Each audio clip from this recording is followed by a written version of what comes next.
चीज़ पे तो क्या समझते हैं कि ये जो जंगी सूरत हाल बनी हुई है, कोई पार्लियामेंट में कोई करारदाद लाएंगे कि पैरोल के ऊपर रिहा करके उनकी जो खित्ते की मौजूदा सूरत हाल के पेश नज़र उनको रिहा करके उनकी एडवाइस ली जा सकती है इसमें?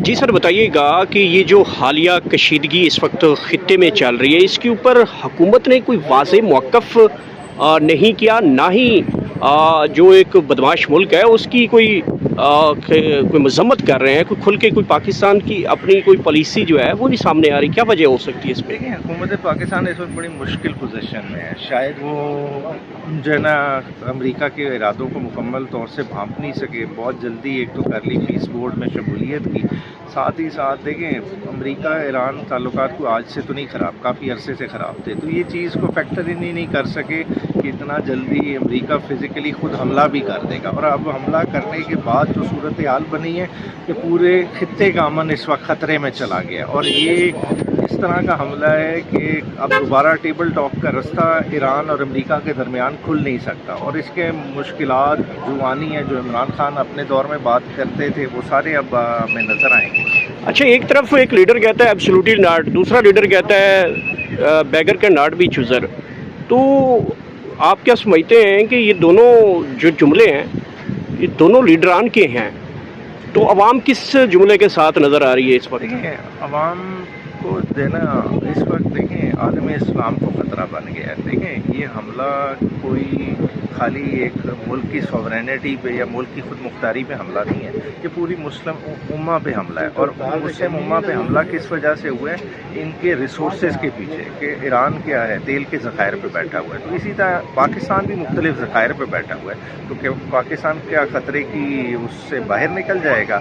यूक्रेन पे क्यों हमला हुआ है? यूक्रेन भी इसी तरह रिसोर्सेज से माला माल मुल्क है, उनके ऊपर बैठा हुआ है। तो जहाँ जहाँ ये रिसोर्सेज होंगे सेंट्रल एशिया में, वहाँ ये कॉन्फ्लिक्ट चलेगा और ये मसाइल बढ़ते जाएंगे। कल पुरअमन एहतजाज करने वालों को सरों में गोलियां मारी गई हैं, और कराची में बताया जा रहा है कि वो पाकिस्तानी नहीं थे जिन्होंने मारा। देखिए, 34 से ज़्यादा शहादतें हुई, और ये शहादतें किस लिए हुई कि लोग एहतजाज भी किया कि अपना गम का इजहार कर रहे थे, और गम का इजहार भी किसके ख़िलाफ़ कर रहे थे? एक बदमाश के ख़िलाफ़, कि जिस बदमाश ने ना देखा ना भाला, सीधा सीधा पहले वेनेज़ुएला के सदर को उठाया सारी दुनिया के सामने। क्या उसके लिए कोई इंटरनेशनल कवानीन नहीं है? आज एक आयतुल्लाह ख़ुमैनी को जो है ना 2 दिन पहले जो है ना इसी तरह शहीद कर दिया गया, क्या उसके लिए कोई कवानीन नहीं है? तो ये दुनिया का निज़ाम जो इंटरनेशनल ऑर्डर है, अमेरिका ने ख़ुद उसको सबोताश किया।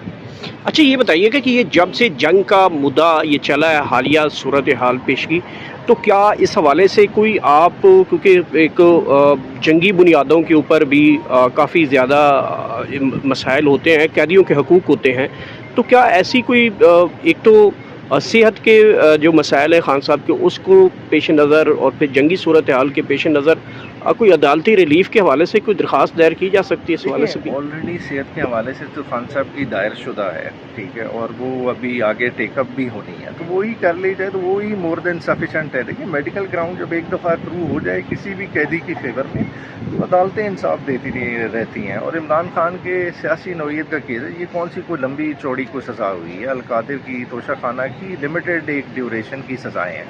अगर आज अदालत बैठ ले, कम अज़ कम इन केसेस को सुन ले, तो बेल खान साहब को एज ऑफ राइट मिल जाएगी। तो क्या समझते हैं कि ये खित्ते की सूरत हाल का इस वक्त टॉक इशू बन चुका है? इसमें इमरान खान की रिहाई का मुद्दा जो है वो तो बड़ा ठप हो गया है।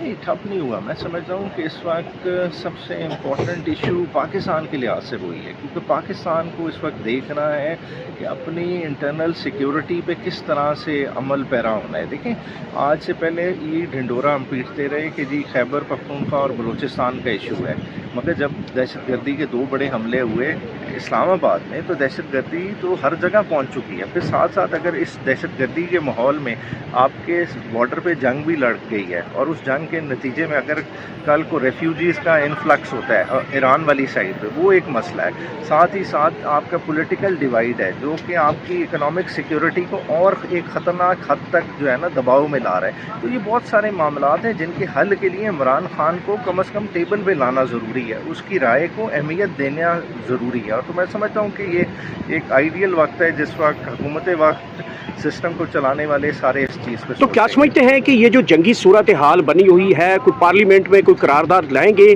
कि पेरोल के ऊपर रिहा करके उनकी जो खित्ते की मौजूदा सूरत हाल के पेश नज़र उनको रिहा करके उनकी एडवाइस ली जा सकती है इसमें? देखिए क्या अब तो उनका राइट अक्रू हो गया है। पेरोल वाला तो देखें एक मजाक के लीडर के साथ, देखें जितनी शदीद तकलीफ इमरान खान ने काटनी थी इमरान खान ने काट ली। इमरान खान अब देखें अब सिस्टम के बचाव के लिए इमरान खान ज़रूरी है। ये नहीं हम आपको कह रहे कि भाग दौड़ इमरान खान के हवाले कर रहे हैं, लेकिन इमरान खान की राय इस वक्त अहमियत रखती है। इस वक्त इमरान खान क्यों अहम है कि पाकिस्तान में उसके जो मानने वाले हैं उनको आपने एक किस्म का सिस्टम से बाहर किया हुआ है। 26 नवंबर का वाक़या ले लें, आपने इमरान खान के बंदों को विक्टिमाइज़ किया। 8 फरवरी को ले लें तो इमरान खान के वोटरों को आपने डिसफ्रेंचाइज़ किया। तो उस सारी महरूमियों को दूर करने के और सारे पाकिस्तान को एक पेज पे खड़े करने के लिए इस वक्त इमरान खान की राय को अहमियत देनी है। लास्टली ये बताइएगा कि इस वक्त तो हुकूमती कुछ सहाफ़ी और वो उनका मीडिया सेल ये कह रहा है कि इमरान खान की मज़म्मती बयान नहीं आ रहा जबकि वो अडियाला जेल में आइसोलेट है। दूसरी तरफ आप क्या समझते हैं कि नवाज शरीफ आज़ाद है, जो है वो आलू गोश्त खा रहे हैं, लेकिन उनका कोई अभी तक पिछले दिनों से काफ़ी दिनों से इस हालिया जंग के ऊपर कोई बयान भी नहीं आया, ना कोई मज़म्मती आई है? देखें वो नवाज शरीफ साहब की अपनी लिमिटेशंस है। देखें जहाँ जहाँ अमेरिका ने रिजीम चेंज किया है, रिजीम चेंज के बेनिफिशरी तो कभी भी अमेरिका के ख़िलाफ़ नहीं बोलेंगे ना। देखें जहाँ ताकत के ज़रिए रिजीम चेंज चाहिए था वहाँ अमेरिका ने हमला कर दिया, जहाँ एक कागज़ के ज़रिए रिजीम चेंज होना था पाकिस्तान वहाँ कर दिया। तो वो बेनिफिशरी है, वो तो इस चीज़ पे कभी भी नहीं बोलेंगे। हाँ जहाँ तक जिन्हें गिला है कि इमरान खान का बयान नहीं आया वो अडियाला जाके बयान ले लें, वरना इमरान खान के पुराने बयानात जो अफ़गानिस्तान से मुतल्लिक़ और ईरान से मुतल्लिक़ हैं वो चला दें। Thank you.